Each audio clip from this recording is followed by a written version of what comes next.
Miércoles 19 de febrero. Saludos, señoras, señores. Bienvenidos una jornada más a esta revista de prensa, a este espacio que, como saben, reservamos para comentar las portadas de los diarios que se editan en Córdoba, El Día, ABC y Diario Córdoba. Temas distintos, fotos distintas, como es habitual de la semana, así que empezamos rápidamente por El Decano, por el diario del Grupo Z, el Diario Córdoba, que titula a 5 columnas: el Ayuntamiento prevé ingresar casi 10.000 euros diarios en multas. El pasado año se cobró el 65,08% de las sanciones impuestas y desde el 2005 se acumulan 6.170.000 euros en impagos, cifra que entra dentro de lo esperado, dijo ayer José María Bellido. En total, la recaudación, estos 10.000 euros diarios, suponen 3,5 millones de euros para el 2014. Bueno, puede parecer mucho, en principio, esta cantidad, puede parecer que hay un afán recaudatorio por el parte del Ayuntamiento, que es este tipo de leyendas que siempre circulan, pero lo cierto es que este año se prevé bastante menos dinero que el año pasado.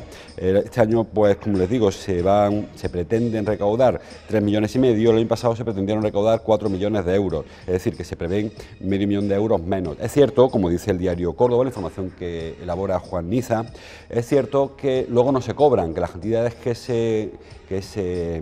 las multas que se imponen, que se dictan, luego no se recaudan porque hay muchas personas que bien porque las vueltas llegan incluso a los litigios, son cuestiones muy litigiosas en muchas ocasiones, pues luego dan muchas vueltas y no se acaban por cobrar. Así que este año lo que ha hecho el Ayuntamiento es ajustar el importe previsto a lo que el año pasado se cobró. Si se cobró el año pasado 3,5 millones, con lo cual, este año se ha puesto como objetivo en los presupuestos esos mismos 3,5 millones de euros. Son 9.769 euros cada día y saldrán fundamentalmente de sanciones de tráfico, fundamentalmente. Son sanciones que impone la policía local, hay otras más, pero básicamente el grueso es de tráfico. Es curioso, como dice el Diario Córdoba en su portada, que desde el año 2005 ahora, o sea, en estos 9 años, o 8 años, se adeudan 6 millones de euros de multas impagadas.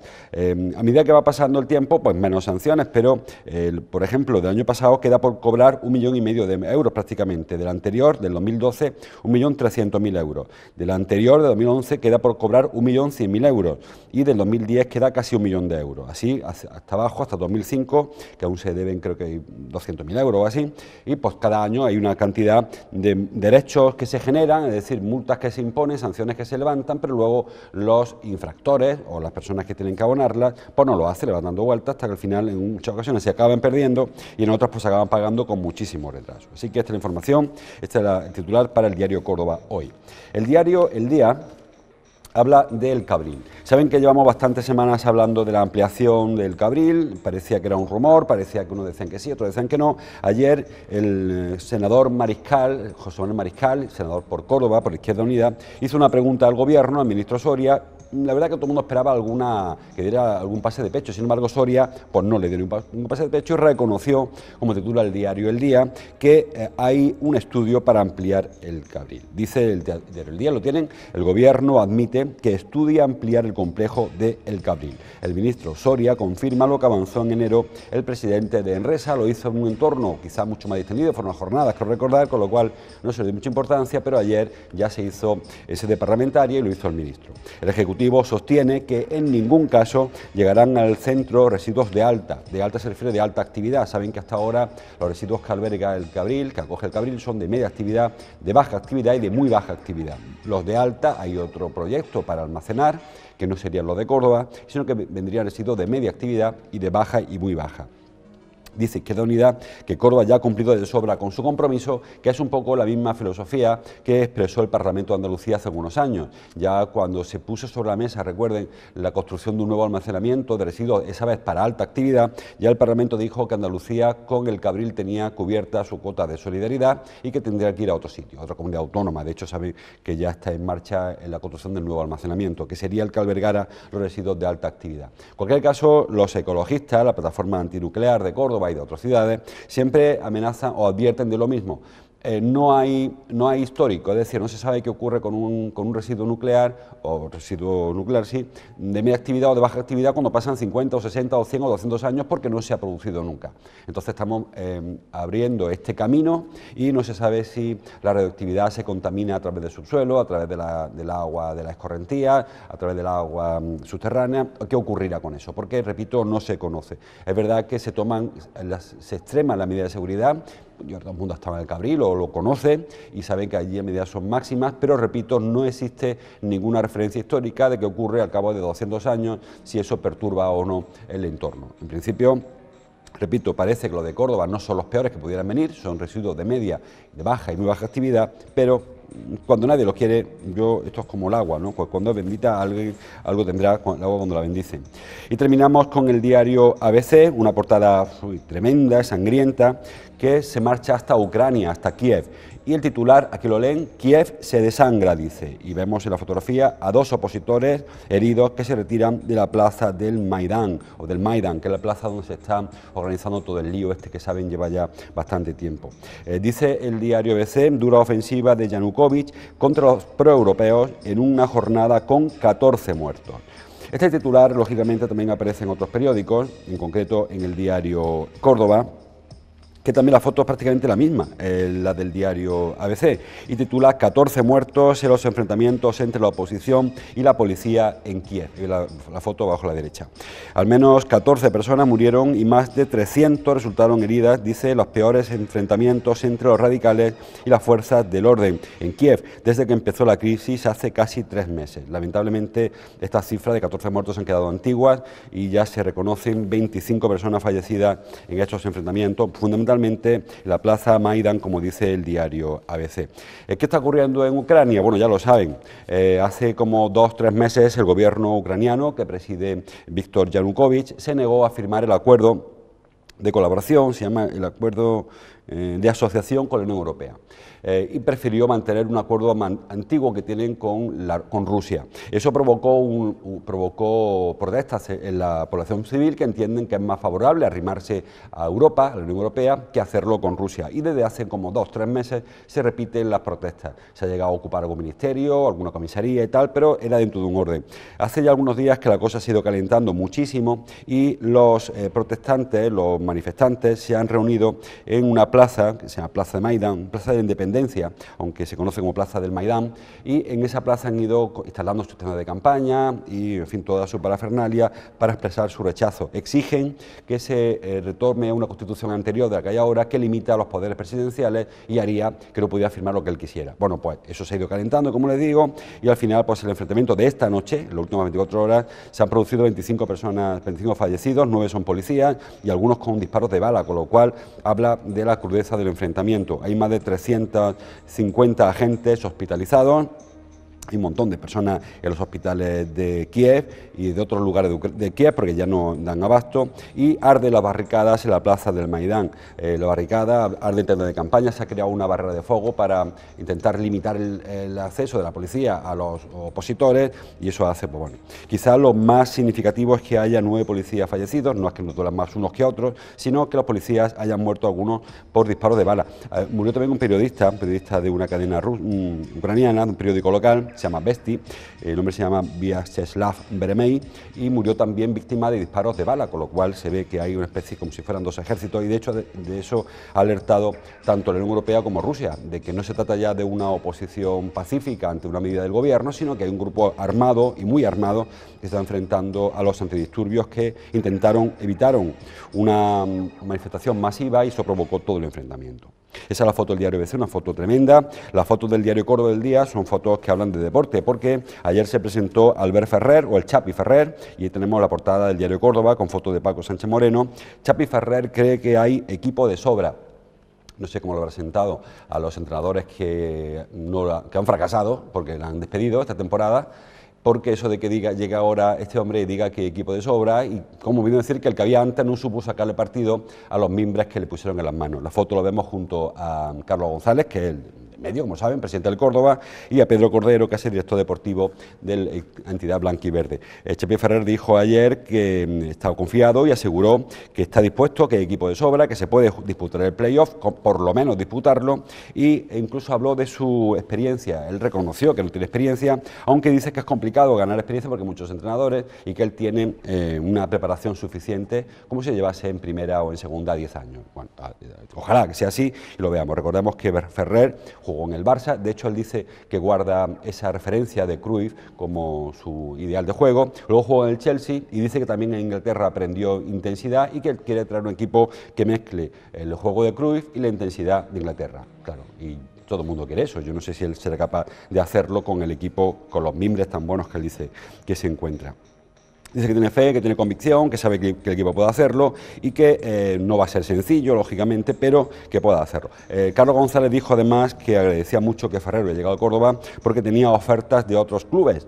Bueno, yo supongo que será cierto, como dijo Carlos González, pero no ha trascendido qué clubes eran los que se interesaban por hacerse con los servicios del Chapí Ferrer, a quien deseamos pues toda la suerte del mundo. El diario El Día trae una foto que firma José Martínez. Ferrer Llamanda titula: el técnico acepta en su presentación el reto del ascenso y trabajará desde hoy en el stage que se traslada a Marbella. Al final dijimos que se iban a Antequera, pero el único campo de fútbol que había en Antequera dispuesto para el Córdoba, que era, creo que era un campo de golf, o sea, una instalación de golf, estaba anegado por las últimas lluvias, así que se han cambiado los planes y el equipo se marcha a Marbella, donde va a haber un encuentro de convivencia con nuevo técnico, donde habrá que preparar el nuevo partido. Dijo ayer Ferrer que con ganar un choque, el próximo choque nos metemos otra vez en promoción.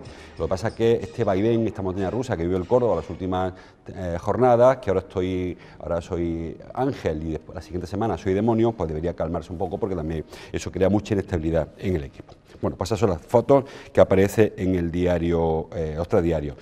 Tanto el diario Córdoba como El Día trae una foto más en su portada y el caso del Día, nos quedamos con ella, por ejemplo, porque es la más cercana, es para Santiago Muñoz Machado, pozoalbense, que será distinguido el próximo día 28 con la medalla de Andalucía. Son muchas las personas, no solamente Santiago Muñoz Machado. Dice el diario Córdoba en su portada, bueno, vemos la del Día, la Junta otorga la medalla de Andalucía al abogado cordobés Santiago Muñoz. Dice el diario Córdoba: la Junta distingue a Miguel Ríos y a Santiago Muñoz Machado, y repito yo, y a muchas más personas. Miguel Ríos será elegido o será designado hijo predilecto de Andalucía, y Muñoz Machado será una de las medallas de Andalucía que se otorguen, como digo, el día 28.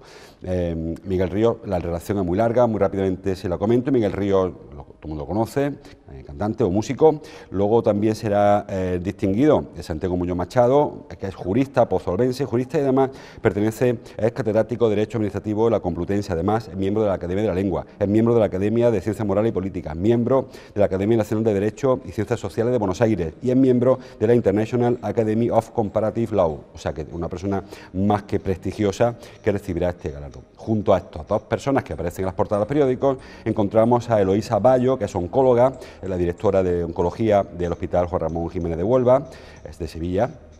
Flor de Torres, que es almeriense, es la fiscal delegada para la violencia de género contra la mujer. Una emprendedora, Maripaz Hurtado, sevillana también, sí, como Eloísa, preside UTES Agroalimentación, una empresa que se dedica a la exportación de aceitunas. Ángel León, que es el gerente del restaurante Aponiente en el puerto, es jerezano. Estrella Morente, la hija de Enrique Morente, como saben, granadina, cantadora.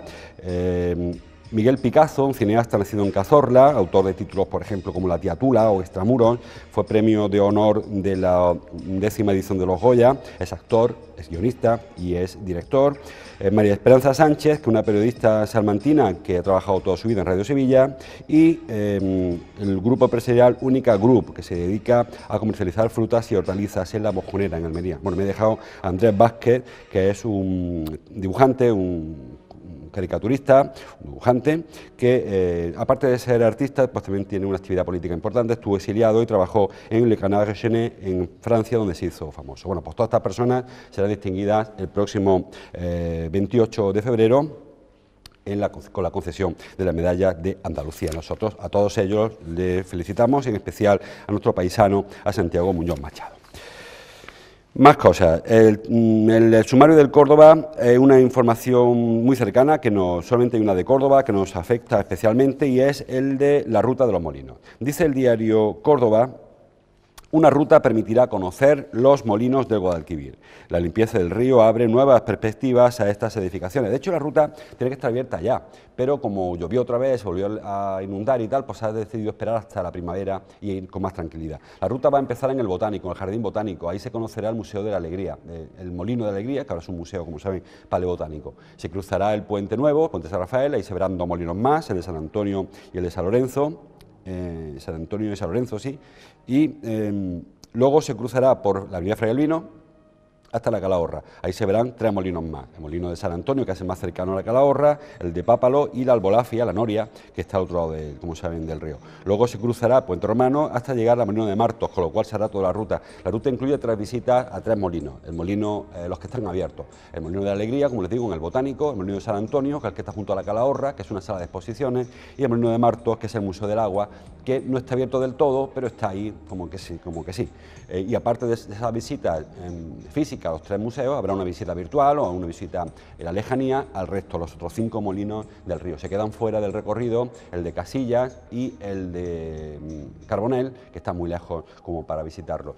La ruta durará como 1 hora, hay que hacerlo por grupos, no se puede llegar uno a empezar, sino que hay que avisar antes, inscribirse en la página web del Botánico o por teléfono y concertar grupos de 20 personas, una duración, como les digo, de 1 hora. Yo creo que es muy interesante recuperar nuestro río, incluso si esta ruta va cogiendo fuerza, que creo que podrá hacerlo, se podrá plantear incluso alguna otra actuación hidráulica o sobre la obra hidráulica, porque, como saben, los molinos, por ejemplo, los de la Calahorra, San Antonio, el Pápalo y la Albolafia, pues en su día tuvieron una azuda que las comunicaba, una especie de pasarela, se llamaba el azud de Caleb o Culeb, según donde se lea, y eso daba otro aspecto al río muy distinto al que vemos ahora. También había otra azuda en el molino del puente los molinos del Puente Nuevo, el de Molino de San Rafael, tanto de San Antonio como el molino de San Lorenzo, y eso, San Rafael y San Lorenzo, y eso permite también otra visión al río que no sea, bueno, el aspecto que ahora le conocemos.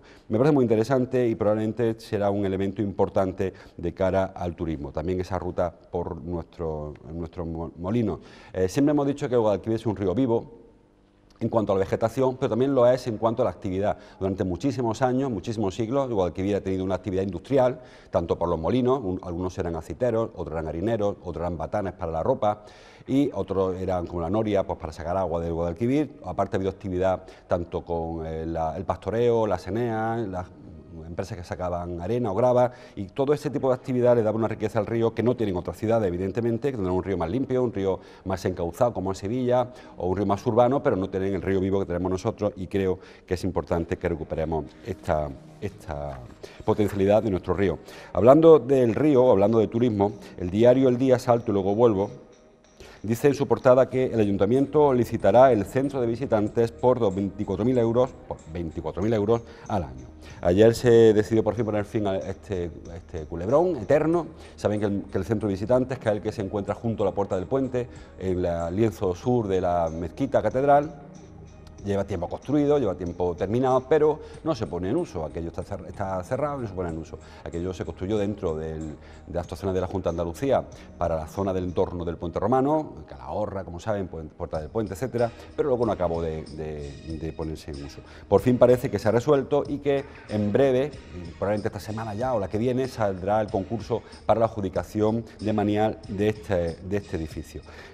No se admiten muchas más actividades. Saben que al principio hubo un proyecto para que la empresa que explotara el centro de visitantes tuviera la explotación de los puntos de información, tuviera la explotación de la Puerta del Puente. Saben que hay una visita, se puede subir a la terraza, ir de la terraza, ver el río, etcétera.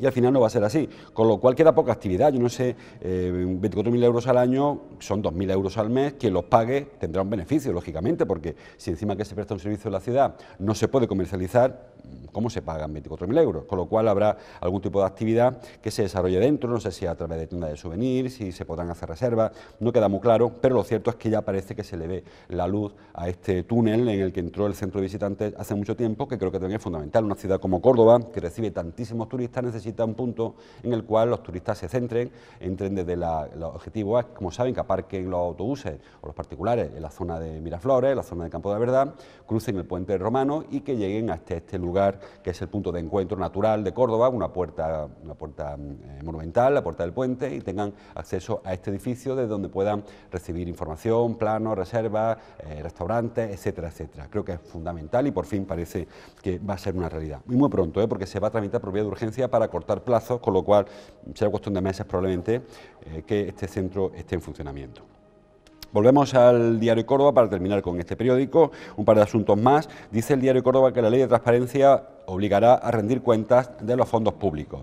Partidos, instituciones y entidades deberán poner a la luz contratos, convenios y subvenciones recibidas. Es un proyecto de ley de la Junta de Andalucía. Bueno, ya saben, existe una ley de transparencia a nivel nacional y lo que ha hecho la Junta ha sido elaborar su propia ley que completa y mejora, dice desde la Junta, dice el Gobierno andaluz, lo que la ley nacional propone. Básicamente se trata, con letra gruesa, o sea, con trazo grueso, porque no va a ser toda de explicar la ley, pero básicamente se trata de que cualquier euro que salga de las arcas públicas que vaya a una entidad, tanto pública como privada, sea de conocimiento de todos, para que sepamos dónde va el dinero. Todo el mundo mira ahora o piensa que si la UGT, que si piensa los fondos reservados en partido, que si la Gürtel o Bárcenas, lo que fuera. Bueno, pues sí, también para eso. Pero en general, no solo para eso, sino también para el dinero que reciben las ONGs, por ejemplo, que a veces no queda claro dónde va el dinero, o incluso organismos públicos que reciben ayuda pública y sin embargo luego no hay constancia de dónde va. Señalan los periódicos, tanto el Diario Córdoba como los otros, en un sitio y en otro lo está viendo, que hay previsto incluso sanciones, lo he visto en páginas interiores, sanciones de hasta 400.000 euros por negarse o por no facilitar esa información. Es decir, si mañana un sindicato, que no sea la UGT, que sea comisiones o el CSIC, para hablar siempre de lo mismo, no publican sus cuentas o no explican a qué se destina el dinero que reciben de la Junta o de entidades públicas, instituciones públicas, podrán ser sancionados hasta con 400.000 euros para que todo el mundo sepa dónde va a parar el dinero. Repito que están afectados tanto las entidades públicas como las instituciones privadas, asociaciones, partidos políticos, la patronal, lógicamente. Todo aquel que reciba dinero público tendrá que presentar sus cuentas. También esta ley obliga a que se publique la orden del día de los consejos de gobierno, por ejemplo, de la Junta de Andalucía, que se publiquen los acuerdos para que quede claro qué se ha acordado en esas reuniones, que son secretas, a lo mejor la deliberación, pero no los acuerdos. Creo que es interesante que la información esté a disposición de que la quiera recibir, luego cada cual verá si le interesa o no, pero en principio sí que esté a disposición. Cuando se han hecho algún tipo de índice de transparencia, nunca sale bien parado Andalucía o Córdoba tampoco, se ha ido mejorando mucho. Córdoba, el Ayuntamiento de Córdoba en concreto empezó muy abajo en los rankings y está escalando posiciones y la Junta también lo está haciendo. Es muy sencillo, si básicamente consiste en publicar lo que se acuerda en una web, porque además los acuerdos son públicos. El problema es dónde se colocan para que la gente tenga acceso o no a esa información, porque la información siempre ha sido pública. Si a alguien le interesa saber qué se aprueba en un Consejo de Gobierno o la Junta de Gobierno local o la Diputación, solamente tendrá que preguntarlo porque es público, pero si no se facilita, pues parece como que se quiere ocultar algo y eso es lo que a veces llama a la sorpresa ciudadana, que por qué no se publican cosas que tienen que estar ahí. Muy rápidamente ya, la Unión Europea, dice el Diario Córdoba, exige explicaciones a España sobre la tragedia de Ceuta, la que ocurrió el día 6. Como saben, fallecieron 15 inmigrantes subsaharianos, al intentar sobrepasar la valla que separa España de Marruecos por el Tarajal, en Ceuta. Lo que ha dicho la ministra Cecilia Malmström, que es comisaria de Interior de la Unión Europea, le ha pedido explicaciones por carta a Jorge Fernández Díaz, que es su homólogo en español, su ministro de Interior, le ha pedido explicaciones sobre si se utilizaron bolas de goma, pelotas de goma en el mar, y eso pudo provocar el fallecimiento no directo por el impacto, pero sí porque se produjera alguna situación de tensión o de nerviosismo que provocase algún fallecimiento, y también le pregunta por el protocolo que se aplicó para devolver a Marruecos a las personas que consiguieron sobrepasar la barrera. Bueno, no ha sentado muy bien en España que se pidan tantas explicaciones, sobre todo, como hemos dicho estos días, cuando la Unión Europea exige el control de la frontera y luego se pone rumboso cuando ocurre un accidente. Y todos recordamos la tragedia de Lampedusa, el barco aquel que se hundió este verano. Cerrar fronteras está muy bien, pero luego que expliquen cómo se cierran, porque, repito, no puede ser que te ordenen con una mano que seas inflexible en el paso de personas no comunitarias y con la otra decir que por qué ha impedido que pasen, porque parece un tanto absurdo. Yo creo que yo no me posiciono a favor de uno ni de otro, solamente habría que clarificar cuál es la misión de España en la defensa de la frontera, igual la misma misión que tiene Italia o que tiene Grecia o todos los países o los otros países que tienen frontera, pero lo que no puede ser, repito, es que te digan, primero, sea inflexible, posible, no dejes pasar, y en segundo lugar, si no te portes mal y no le dispares, no le pongan, porque no sé. Curiosamente, además, según la estadística, los inmigrantes que están saltando las vallas, tanto en la frontera española como la italiana como la griega, no van luego a España, a Grecia o a Italia, porque la situación económica no son las mejores, sino que van a Bélgica, van a Holanda, van a Francia, con lo cual realmente estamos haciéndole nosotros de porteros, de gendarmes a otros países que luego además piden explicaciones. Con lo cual, casi más sencillo, levantar la barrera, que entre quien quiera y así nos evitamos de problemas. Yo particularmente entiendo que las barreras se colocaron un día porque alguien dijo esto es mío, no es tuyo, y que a lo mejor habría que quitarlas. Pero si nos obligan a mantenerlas, parece un tanto incongruente que luego nos pidan explicaciones cuando se protege aquello que nos han dicho que protejamos. Un poco, es una situación muy extraña. Luego, por terminar, el diario Córdoba, también el diario El Día, el ABC, ¿no? Habla de fútbol porque ayer hubo primer partido de los cuartos, octavos de final de la Champions, octavos son, y el Barça, dice el diario Córdoba, gana al temido Manchester City 0-2 y se acerca a los cuartos de final, ahí lo tenemos. El diario El Día, con foto para Messi, el Barça toma ventaja ante el City 0-2, mucha ventaja además, bueno, nada definitivo porque hay que jugar luego partido de vuelta, porque igual que marca uno 0-2 puede marcarlo el otro, pero en principio parece que una gran ventaja haberse venido de Reino Unido con 2 goles de diferencia, como saben, lo verían todos, casi todos, marcó Messi de penalti, luego marcó Alves. El Barcelona hizo un gran partido y quizás eso sea hasta bueno, porque si haciendo un partido regular consiguió 0-2, el día que le salga bueno, pues parece que resolverá su eliminatoria. Hoy es el turno para el Atlético de Madrid, que juega en Italia contra el Milan, creo, y mañana creo que juega el Real Madrid. Así que suerte también para los otros 2 equipos españoles que están en Copa de Europa. Yo creo que ya con esto sí, se termina el diario Córdoba. El diario ABC trae un par de informaciones más en su portada, junto a la información de Kiev, de estas personas ensangrentadas que vemos en la fotografía. También habla de Venezuela, porque dice el diario ABC que Venezuela clama por la libertad en la detención de un líder de la oposición. Saben que, bueno, que también hay manifestaciones, no revueltas, afortunadamente, no hay tanta violencia como en Kiev, ni mucho menos, como en Ucrania, pero sí que también hay algunas protestas, y un señor que se llama Leopoldo López, pues fue requerido por la policía o por la justicia porque presuntamente había organizado algunas concentraciones donde hubo además algunos altercados, incluso hubo, no sé si recordáis, si hubo algún fallecimiento también. Al final este señor, Leopoldo López, se entregó ayer a la policía, fue acompañado por un grupo muy grande y se entregó, dice el diario ABC, a Maduro, bueno, se entregó a la justicia y él dice que lo hizo para despertar al pueblo venezolano. Bueno, pues luego veremos cómo termina este asunto. En principio está acusado de provocar disturbios, será juzgado, supongo, y tendrá que responder por ello que hizo, según la justicia de cada sitio.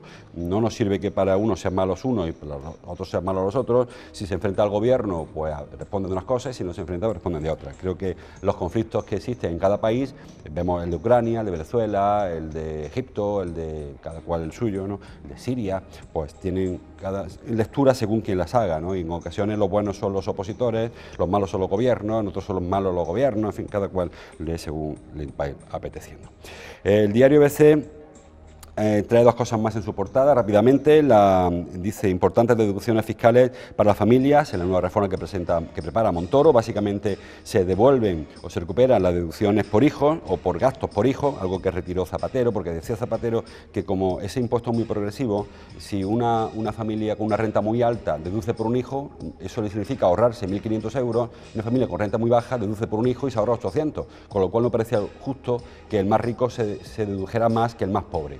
En fin, yo creo que habría que adecuar los impuestos efectivamente para que fueran progresivos y que pagasen más quienes más tienen, pero tampoco tanta calculadora a veces es muy complicado. Y también hay otros descuentos que a lo mejor son un poco más políticos. Por ejemplo, se podrá desgravar por un plan de pensiones, algo que todo el mundo interpreta como que se está potenciando, que se contraten planes de pensiones privados. También por los gastos sanitarios privados, como para descargar la sanidad pública, dice el gobierno, pero lo cierto es que al final las empresas que se benefician son las que tienen los seguros privados, pues ya saben, Sanita y ese tipo de empresas. También por los gastos de educación privados, o sea que parece como que se potencia la contratación de servicios públicos privados para descargar el servicio público gratuito, pero al final lo que se beneficia es la contratación, repito, de servicios privados, de empresas privadas, en beneficio, en este caso, en detrimento de la pública. Termina el diario ABC hablando de educación precisamente, y de la concertada. La concertada, dice el diario ABC, contrarresta a la Junta reforzando su oferta. Y con esta información cambiamos de periódico porque también viene la portada del diario El Día. Las escuelas católicas, dice el diario El Día, ponen en marcha un plan de calidad, que es un poco lo que dice el diario ABC. Educación amplía, bueno, ese es otro. Primero nos quedamos con el de la empresa, con lo de las escuelas católicas. Básicamente se trata de que las escuelas católicas han presentado una serie de proyectos y entre ellos pues dicen que quieren ser alternativa efectiva a la educación pública, que no quieren ser subsidiarias, sino quieren estar en paralelo a la pública. La pública por aquí, la privada por allí, y entre medio los conciertos que se firmen entre la institución pública y la privada. No quieren ser una segunda categoría, no quieren ser elitistas, como dicen que hay gente que les considera, ni tampoco que acojan a la gente que ya no cabe en la pública, sino que quieren ser una educación como la Constitución les permite, que sea en paralelo a la pública. Y para ello ponen en marcha un plan de calidad que equipare unas con otras, con lo cual vienen a reconocer un poco como que están en un segundo nivel, porque si no lo hacen es porque no lo necesitan, y quien sí se pone en marcha un plan de calidad es porque quizás reconozca cierta diferencia en las calidades. Digo yo no sé por qué lo han hecho. En principio reclaman las ayudas públicas, reclaman que se les considere igual que a la educación pública. Ellos dan un dato interesante, y es que un estudiante en la educación pública cuesta a la institución 5.000 y pico euros y la privada 3.000 y pico. Cuesta mucho menos, por lo tanto. ¿Por qué? Pues habrá que pensárselo, habrá que hacer un estudio de por qué en la pública cuesta casi el doble que en la privada. El dato se lo voy a dar, aunque voy ya fuera de tiempo, pero muy rápidamente. 3.000 euros cuesta a la Junta un estudiante en la concertada y 5.700 cuesta en la pública. Bueno, ¿por qué ocurre eso así? Pues habrá que pensar cómo le pagan a los profesores, o cómo pagan los servicios, o qué cobran a la familia. En fin, yo creo que habrá más datos, no solamente el dato frío, pero lo cierto es que sí sigue con la polémica, y ahora lo que hace la concertada, la escuela católica, que por cierto dice el RBC que su misión básica es evangelizar, que yo entiendo que no, que la misión es educar, la evangelización para la Iglesia y la educación para los colegios, pero en fin, ellos dicen que sí, pues ahora reclaman más atención por parte de la institución pública, que por cierto, dice la Junta que no va a concertar nada con colegios que separen por sexo. No puede haber colegios para niños y otros para niñas. La Constitución dice que somos todos iguales, la Junta también, el Estatuto de Autonomía, con lo cual dice la Junta de Andalucía que quien no cumpla el Estatuto no firmará conciertos con la Junta, y se refiere a centros, por ejemplo, Zalima, que es el que afecta en la capital. Rápidamente terminamos. Dice el diario, creo que el último que nos queda ya, el diario El Día: urbanismo iguala sus salarios con los del consistorio. Saben que es un debate también larguísimo, que consiste en ahorrar dinero en el capítulo primero, el capítulo de personal de la Gerencia Municipal de Urbanismo, y ayer Luis Martín anunció una convocatoria de empleo de la entidad. Una convocatoria de empleo no para nuevos empleos, lamentablemente, porque no hay dinero para ello, sino para regularizar o para consolidar algunos puestos de trabajo de la gerencia.